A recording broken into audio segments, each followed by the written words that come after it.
Pemirsa, Anda kembali bersama kami di CNN Indonesia Newsroom. Bagaimana upaya kesiapsiagaan bencana erupsi Gunung Lewotobi? Kita langsung bahas pada malam ini bersama narasumber. Ada Pak Supriyanto Ridwan, Kepala Kantor Pencarian dan Pertolongan Maumere. Selamat malam, Bapak. Assalamualaikum, Pak Supri.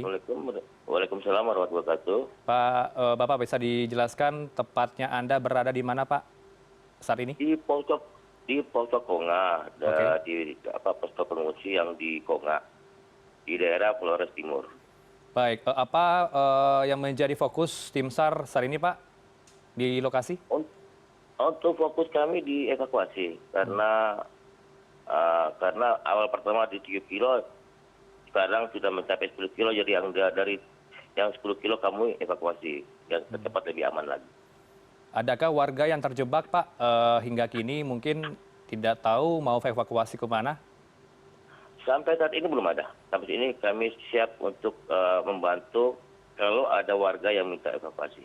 Baik, ini kan cukup aktif ya Pak aktivitas Lewotobi laki-laki sejak semalam dan juga hari ini. Bagaimana Pak pengamatan dari tim SAR sendiri agar menyiapkan mitigasi? Sampai saat ini, jadi kami tetap memantau sejak dari hari ini dari jam 6.00 sampai 18.00 kami tetap memantau gunung api itu tetap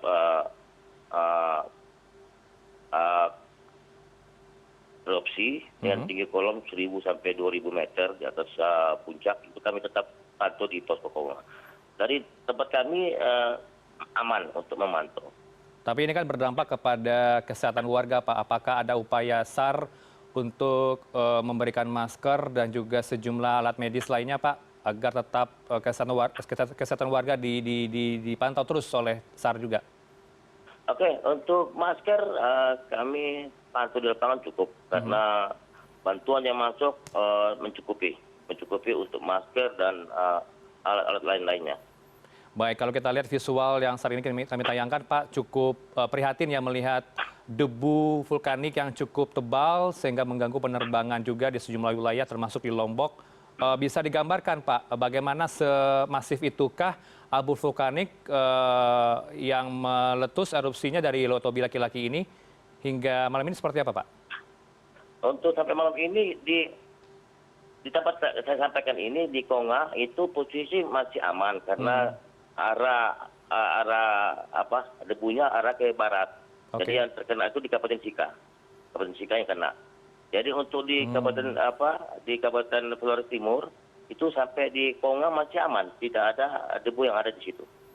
Baik, tapi sudah ada koordinasi dengan SAR Sika begitu ya Pak untuk upaya antisipasi jika terjadi letusan berikutnya Lewotobi laki-laki.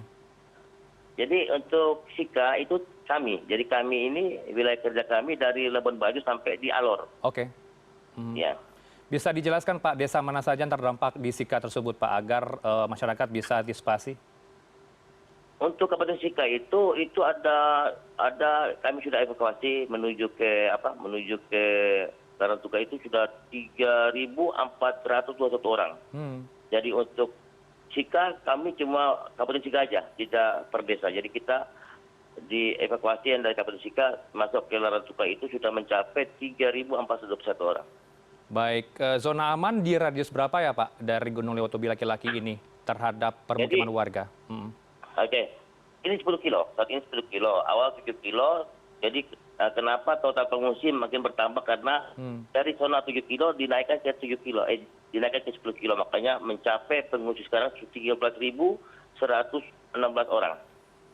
Untuk status Gunung Lewotobi laki-laki sampai hari ini seperti apa Pak? Apakah masih di level 4, awas? Betul, masih di level 4 awas. Dan sampai kapan Pak status tanggap darurat yang akan diberlakukan? Gimana? Status tanggap darurat Pak, kebencanaan. Ini kan diberlakukan oleh otoritas tempat Pak, status tanggap darurat. Iya, nah, terus gimana? Ini sampai kapan diberlakukan Pak? Oke, itu sampai di Desember, di tanggal 31 Desember. Oke. Ya, upaya apa saja dilakukan dengan pihak lainnya Pak? Apakah sudah koordinasi dengan PVMBG juga terkait pemetaan bagaimana kemudian nanti potensi erupsi berikutnya? Oke, kalau kami tetap berkoordinasi dengan PVMBG PPD, BNPB, kami tetap di lapangan tetap berkoordinasi. Baik, saat ini apa yang dibutuhkan pengungsi, Pak, di tempat Anda berada saat ini, di pos? Kalau yang saya lihat di lapangan adalah air bersih. Air bersih itu yang penting. Karena makin banyak pengungsi, makin butuh air bersih. Kalau untuk air mineral banyak, tercukupi. Tapi untuk MTK, namanya air bersih, itu yang agak kurang. Baik, ini senada dengan apa yang disampaikan oleh Pak Hadi Wijaya tadi, Pak Kepala Pusat PVMBG kepada kami sebelum Anda berdialog dengan kami. Kemudian ini tentu juga mengganggu, Pak, terhadap kesehatan warga dan juga ada warga yang gatal-gatal. Ini bagaimana, Pak, kemudian tim di sana untuk mengakomodir mereka yang sakit? Kalau saya katakan kebetulan kami juga buka posko SAR di daerah posko itu terpantau. Jadi untuk bantuan-bantuan dari medis banyak sudah berdatangan untuk obat-obatan. Jadi untuk kesehatan terlihat terpenuhi. Baik, terakhir Pak, ini kan juga memutus sejumlah akses jalan. Apakah sudah bisa dilewati kendaraan, Pak? Karena di sebelumnya tanggal 3 ya November 2024 sempat terputus jalur Transflores. Jadi untuk terputus itu bukan jadi saat gemuruh atau saat erupsi pasti akan ditutup. Oke. Ditutup. Jadi itu karena jalan itu mendekati sekitar 7 kilo dari erupsi. Baik, terima kasih untuk informasi terkininya Pak Supriyanto Ridwan, Kepala Kantor Pencarian dan Pertolongan Maumere. Selamat bertugas kembali, sehat selalu. Jaga keselamatan Anda, Pak. Selamat malam. Selamat malam.